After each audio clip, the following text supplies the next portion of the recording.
What's going on YouTube? It's your boy Phonzsy back with another video. I got a crazy one for y'all today, boys. Let's get into it.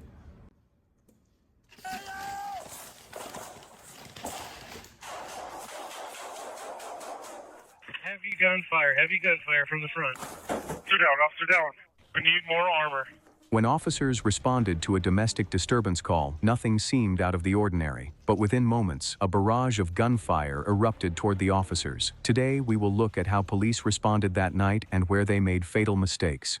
Burnsville, Minnesota. On February 18, 2024, at 1:50 a.m., emergency dispatch received a 911 call. The dispatcher could hear a woman asking for help, but the call was suddenly disconnected. Hello? Can I get the police, please? Yes, what's the address? 12,605 33rd Avenue South, Burnsville. Okay, what's happening there? My husband. Please help me. Hello? The dispatcher attempted to call back, but the call went to voicemail. A possible sexual assault was reported to responding officers. When officers approached the house, they entered through the garage and then made their way inside the residence. The officers positioned themselves in a hallway and began speaking with a man through a closed door. The suspect was identified as Shannon Gooden. The man claimed he was unarmed and refused to come outside. I'm sorry that this is happening for you, and I'm sorry that you have to feel like your kids and your life is being torn away from you.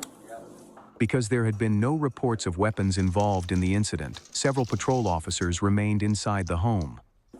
You still haven't even given your story. This is the very early stages of how this starts out. Possibility. There's a chance that You're trying to sweet talk him. You're trying to finesse him into coming out peacefully. Well, I don't think you know if he has a gun and all that, but you're trying to sweet talk him. and the whole thing flips, right? But I haven't even no one's talked to me yet about what happened. Officers determined that, in addition to Gooden, the house contained his domestic partner, who had placed the 911 call, and their 7 children, ranging in age from 2 to 15 years old. Oh, God, sit up here, Pat. I would hope for your kids' sake, not long. They don't need to see any more of this shit. It's not healthy for them. The suspect barricaded himself inside a bedroom, and lengthy negotiations began. The standoff lasted nearly 3.5 hours. You can fire, man. Think about coming down there, man. My hands up. Well, I can assure you that no one's gonna shoot you. I'll place the handcuffs on.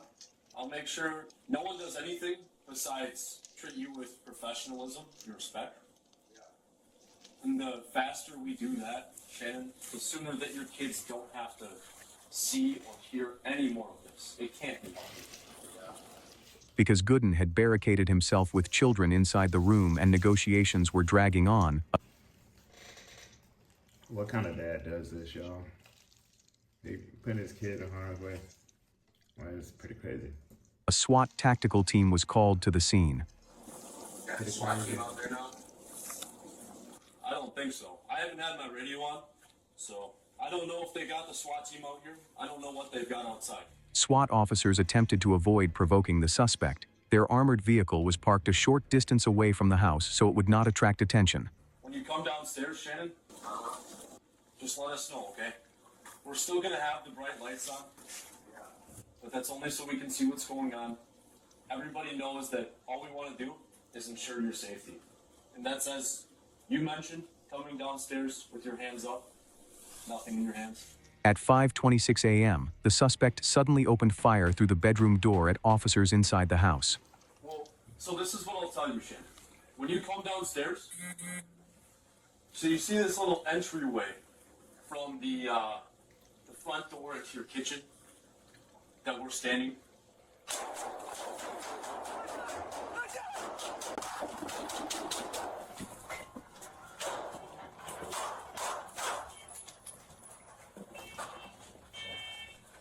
Elmstrand didn't make it. Elmstrand didn't make it. They jumping over him like he's an obstacle.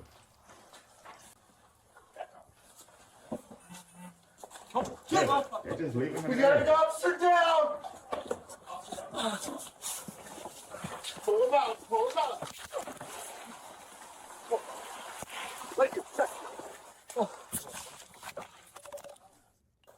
Let me check on Ruby. Yeah. And I'll swing back out just a second.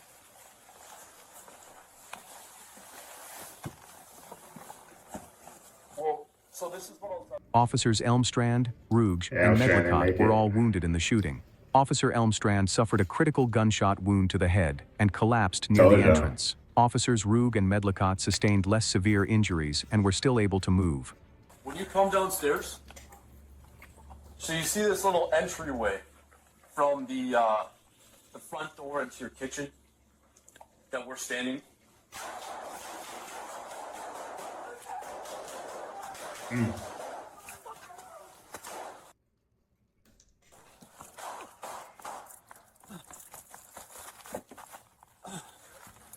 Yeah, AR-15. Them bullets going through the walls like butter. That we're standing.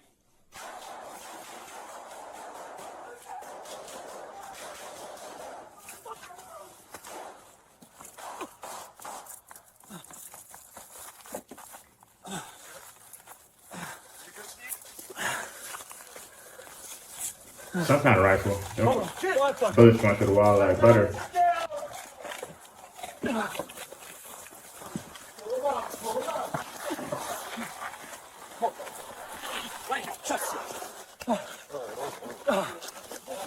Let's get him further out. Let's get him further out. Get him further out.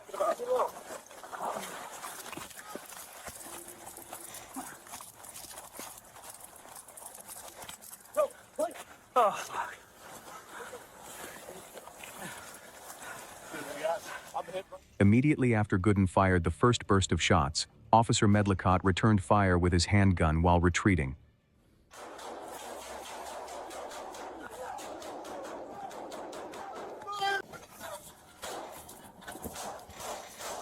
That's gotta be scary. Officer Vical and another officer chose not to flee the house and instead took cover in another room.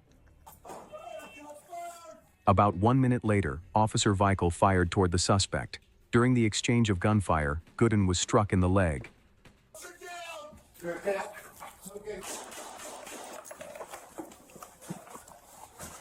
By that point, the remaining officers had managed to exit the house. Look at that drug Amstrang. Amstrang, what is it?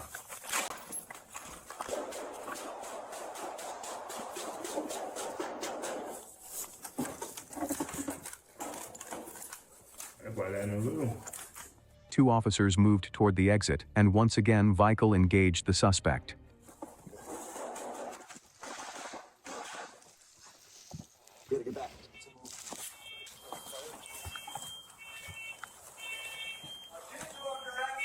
Fire.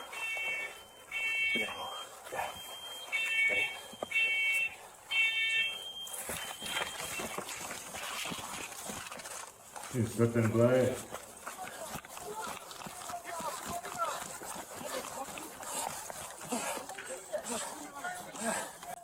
That boy out of After breath, waiting man. several seconds, the officers sprinted outside. Outside the home, officers began providing medical aid to Officer Elmstrand, but his injuries were extremely severe. Where are you? Where are you? Right here. Chest. 1 minute after the shooting began, a SWAT armored vehicle arrived at the house.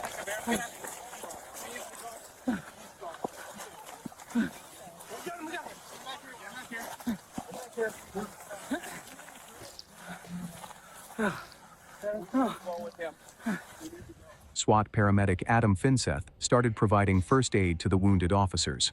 During the assessment, another officer discovered that Officer Rouge had suffered a grazing gunshot wound to the chest. It's not piercing, right?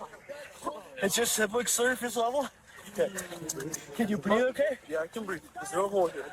No hole? No hole. I'm good. Okay. A tourniquet was applied to Officer Medlicott's arm, although he stated that he was fine.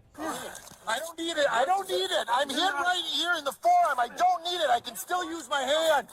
As he let him I put can it still on. use my hand. I'm okay. Police personnel gathered on the driveway near the armored vehicle. However, they failed to consider that they could still be visible to Gooden. While officers were treating the wounded and deciding what to do next, the armed suspect moved upstairs. From that position, he had a clear line of sight on the officers below. Gooden opened fire once again, and this second attack became the deadliest volley of the He about to start spawn camping. Oh Lord. entire incident. Got it. Okay. Where's the ambulance? Who's with me? Worst. Get in there, will ya? Worst. Pete. Yeah. Cody. Adam. I'm there. I'm there. Where are you headed? Where are you headed? Get over here. Judge, get over here. I'm paralyzed. Oh, fuck. I'm paralyzed. I'm paralyzed. Officer Rouge Crazy. and Sergeant Medlicott were hit again. For Rouge, the second gunshot wound proved fatal.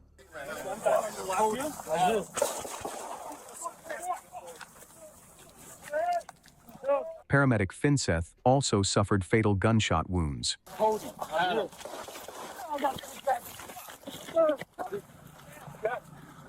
You might have shot through the window. I don't know where you're shooting from. He's shooting at us. He's made no threats to the children. Yeah, if we go in there, we're all gonna get shot at this point. We have 7 kids inside right now, though. He's made no threats to the children. Oh, he's got kids with him, too. He said he was... Right. You put them in a worse situation. Definitely top left last We have 7 kids in there. We cannot shoot back. After the attack, officers retreated to a safer distance. They took cover behind a nearby house, while SWAT officers inside the armored vehicle continued the response.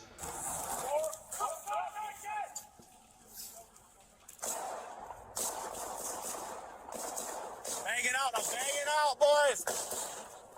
Bang out. Bang out. All right, guys. We have that front door. If he comes out, it's our responsibility. You copy?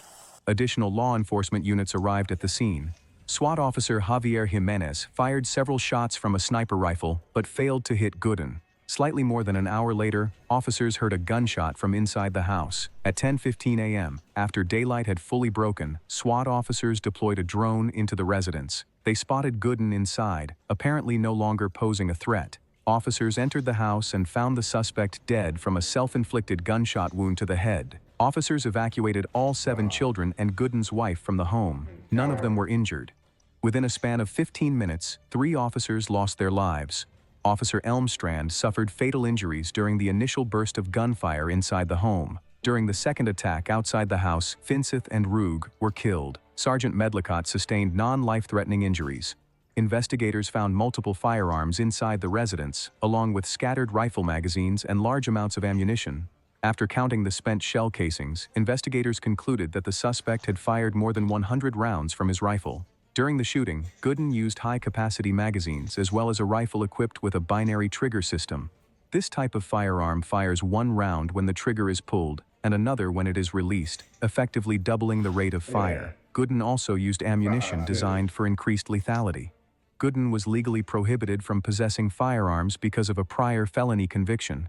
During the investigation, officers discovered that Gooden's wife had purchased firearms for him. Between 2023 and 2024, Ashley Dyerdal purchased 5 firearms and transferred them to her domestic partner, Shannon Gooden.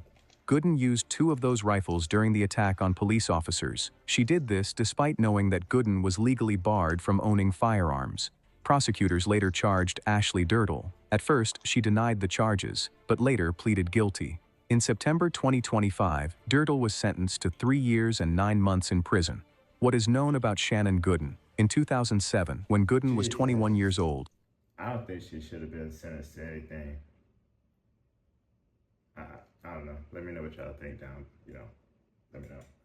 he was convicted of second-degree assault. The incident involved a knife attack in a shopping mall parking lot. Gooden worked for more than 10 years as an automotive paint technician apprentice. Several media reports stated that Gooden was highly knowledgeable about firearms and frequently practiced shooting, including at gun ranges.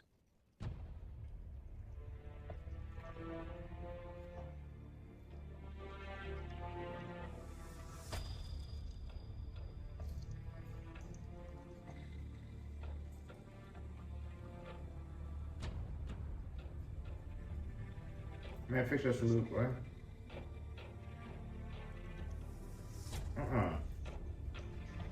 I rip it like that.